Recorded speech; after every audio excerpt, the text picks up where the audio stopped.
പഹൽഗാം കഴിഞ്ഞു, ഓപ്പറേഷൻ സിന്ദൂറും കഴിഞ്ഞു, ട്രംപിന്റെ മധ്യസ്ഥതയും കഴിഞ്ഞു, ട്രംപിന്റെ താരിഫും വന്നു. ഒന്ന് ഓർക്കണം, നമ്മുടെ 26 പൗരന്മാര് കാശ്മീരിൽ വെച്ചിട്ട് അതിഭീകരമായി കൊല്ലപ്പെട്ടു.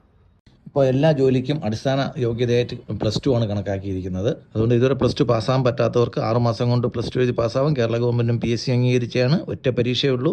ഗ്രൂപ്പ് മാറ്റി എഴുതാം. എല്ലാ വിഷയങ്ങളും മലയാളത്തിൽ എഴുതാം. ലാംഗ്വേജ് പോയിട്ട് ബാക്കി എല്ലാ വിഷയങ്ങളും മലയാളത്തിൽ എഴുതാം. ഇംഗ്ലീഷ് നിർബന്ധമല്ല. അത് വിവേചനപരമായിട്ട് മതമേതെന്ന് നോക്കിയിട്ടാണ് പോകുന്നത്. അതിൽ ഒരാൾ കേരളത്തിൽ നിന്നാണ്. ഈ സംസ്ഥാന ഗവൺമെൻറ്റിൻ്റെ വീഴ്ച കൊണ്ട് കൊല്ലപ്പെട്ടവർക്ക് വേണ്ടിയിട്ട് ആരെങ്കിലും ഇതുവരെ എന്തെങ്കിലും ചെയ്തു? ഒരു നഷ്ടപരിഹാരം ആ കുടുംബത്തിന് കൊടുത്തു. ആ കുടുംബത്തിലുള്ളവർക്ക് ഓരോരുത്തർക്കും ഒരു ജോലിയെങ്കിലും കാശ്മീർ ഗവൺമെന്റിന് കൊടുക്കാനുള്ള ചുമതല ഇല്ലായിരുന്നു. ആ കുടുംബത്തിന് സാധാരണ പിണറായി കൊടുക്കുന്ന പിച്ചക്കാശുണ്ട് 10 ലക്ഷം. ആ 10 ലക്ഷമെങ്കിലും അവർക്ക് കൊടുത്തിട്ടുണ്ട്.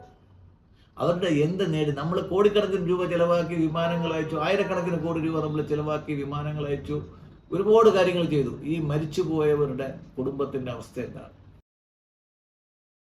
അതൊരു ടൂറിസ്റ്റുകളായിരുന്നു, അവർ വെൽ ഓഫ് ഫാമിലി ആയിരിക്കാം. എന്നാലും അതിനെ ആ ഗവൺമെന്റ് കോമ്പൻസേറ്റ് ചെയ്യേണ്ടത് അല്ലെങ്കിൽ റിട്ടാലിയേറ്റ് ചെയ്യേണ്ടത് ഇവർക്കെല്ലാം അവിടെ 10 ഏക്കർ ഭൂമിയെങ്കിലും വെച്ച് പതിച്ചു കൊടുത്ത് ഇവരെയൊക്കെ കൊണ്ട് തിരിച്ച് കാശ്മീരിൽ താമസിപ്പിച്ചിട്ടാണ് ആ ഗവൺമെന്റ് റിട്ടാലിയേഷൻ അല്ല, അവർ പശ്ചാത്തപിക്കേണ്ടത്.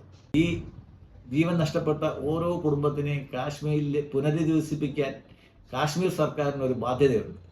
ഇവരുടെ ഓരോരുത്തരുടെയും വീട് സന്ദർശിക്കാൻ കാശ്മീരിലെ മുഖ്യമന്ത്രിക്കും അവിടുത്തെ മന്ത്രിമാർക്കും ചുമതലയുണ്ട്. ഇവരാരെങ്കിലും ചെയ്തിട്ടുണ്ടോ? ഇന്ന് വരെ ഇതാരെങ്കിലും ചോദിച്ചിട്ടുണ്ടോ? ഞാൻ ചോദിക്കുന്നു, നിങ്ങൾ ഉത്തരം പറഞ്ഞേ പറ്റുള്ളൂ. ഇല്ലെങ്കിൽ ജനത നിങ്ങളോട് ഉത്തരം പറയിപ്പിക്കും. ഈ രീതിയിൽ നിങ്ങൾ ഒരു സമുദായത്തെ അല്ലെങ്കിൽ ഒരു മതത്തെ അതിലുള്ളവരെ നിങ്ങൾ ഒറ്റപ്പെടുത്തിയത് കൊണ്ടാണ് ശ്രീ നരേന്ദ്രമോദിജി 15 വർഷമായിട്ട് അധികാരത്തിലിരിക്കുന്നത്. ഇനിയും 15 വർഷം അധികാരത്തിലിരിക്കാൻ പോകുന്നത്.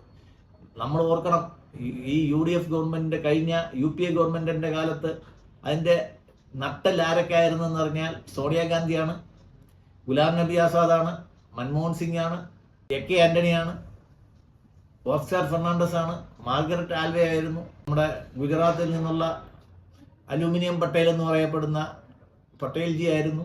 ഈ 10 പേർക്കും ഒരൊറ്റ കോമണാലിറ്റി ഉള്ളൂ. ഈ 10 പേരും അഹിന്ദുക്കളായിരുന്നു എന്നുള്ളൊരു ഓർമ്മയാണ്. ഈ 10 പേരിൽ ഒരു ഹിന്ദു പോലും ഇല്ലായിരുന്നു എന്നുള്ളത് നിങ്ങളെല്ലാം കുറിച്ചിടേണ്ട ഒരു കാര്യമാണ്. അങ്ങനെ ആയതുകൊണ്ടാണ് നരേന്ദ്രമോദി 15 വർഷം കൊണ്ട് അധികാരത്തിയിരിക്കുന്നത്. അല്ലാതെ BJPയുടെ നയങ്ങളോട് ഇന്ത്യയിലെ ജനതയ്ക്ക് പ്രേമം തോന്നിയിട്ടൊന്നുമല്ല. ഹിന്ദു സമുദായത്തെ ഒറ്റപ്പെടുത്താൻ വേണ്ടിയിട്ട് എല്ലാവരും കൂടെ ശ്രമിക്കുമ്പോഴത്തേക്ക് അത് തിരിച്ചടിക്കാൻ ശ്രമിക്കും. ലോക ചരിത്രം അതാണ്. ഇന്ത്യയുടെ തൊട്ടടുത്തുള്ള ചരിത്രം നോക്കുകയാണെങ്കിൽ എവിടെയാണോ ന്യൂനപക്ഷ വർഗീയത പൊങ്ങി വരുന്നത്, ശക്തി പ്രാപിക്കുന്നത്, അവിടെ ഭൂരിപക്ഷ വർഗീയത ആളിക്കത്തും. ന്യൂനപക്ഷ വർഗീയത ഒരു മിസൈലാണെങ്കിൽ ഭൂരിപക്ഷ വർഗീയത ഒരു ഹൈഡ്രജൻ ബോംബായിട്ട് പൊട്ടിത്തെറിക്കും. അത് നിങ്ങൾക്ക് കാശ്മീരിലായാലും ഇത് തന്നെ കാണാം, ആസാമിലായാലും ഇത് തന്നെയാണ് സംഭവിച്ചത്, എന്തിന് ശ്രീലങ്കയിലായാലും ഇത് തന്നെയാണ് സംഭവിച്ചത്. മൈനോറിറ്റി ടെററിസം കൂടുമ്പോഴത്തേക്ക് മെജോറിറ്റി ടെററിസം ഓട്ടോമാറ്റിക്കലി ആക്റ്റീവ് ആവുന്നതാണ്. അവരെ ആരും കുറ്റം പറഞ്ഞിട്ട് കാര്യമില്ല.